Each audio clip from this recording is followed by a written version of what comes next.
ครูโยอยากเล่าจากหนังสือเรื่องความสุขของกะทิประพันธ์โดยงามพันธ์เวชชาชีวะณบ้านริมคลองตอนที่7กระต่ายขูดมะพร้าวกำลังต้องการแรงงานพอดีเลยยายร้องทักพี่ทองที่เดินเข้ามาในครัวเมื่อตอนสายยายแกงหมูเทโพหม้อโตไปถวายเพลถือเป็นการทำบุญปีใหม่ ทั้งที่ตาท้วงว่าคนแถวนี้จะทำบุญใหญ่กันตอนสงกรานต์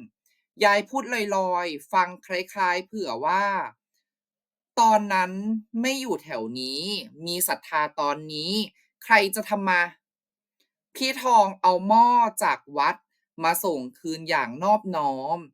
ยายชี้มือไปที่กระต่ายขูดมะพร้าวที่มุมครัวมีมะพร้าวผ่าซีก วางรออยู่แล้ว พี่ทองคว้ากระต่ายกับกะละมังใส่มะพร้าว ได้ก็เดินพรวดลงไปใต้ถุน เสียงยายร้องตามหลังว่าขูดละเอียดไว้คลุกขนมต้มขาว2 ฝาที่เหลือจะคั้นกะทิทำแกงบวชก่อนหน้านี้กะทิเคยสงสัยว่าทำไมถึงเรียกกระต่ายมองยังไงก็ไม่เห็นเหมือนกระต่ายหูยาวๆลงเอยกะทิก็เข้าใจว่า คงจะเหมือนตรงแผ่นเหล็กมีซี่เล็กๆยื่นออกมาที่เอาไว้ใช้ขูดมะพร้าว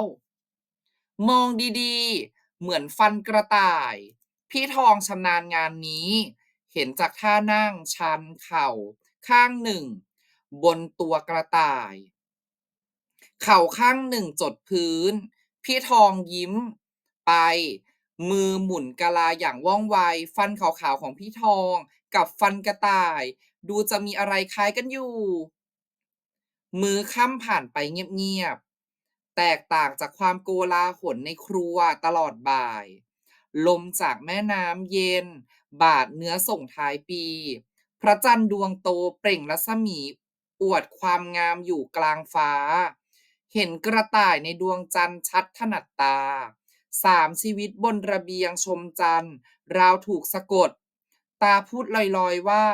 อยู่ที่ไหนก็ดูพระจันทร์ดวงเดียวกันกะทิรู้ได้เองว่าตาหมายถึงใครคนหนึ่ง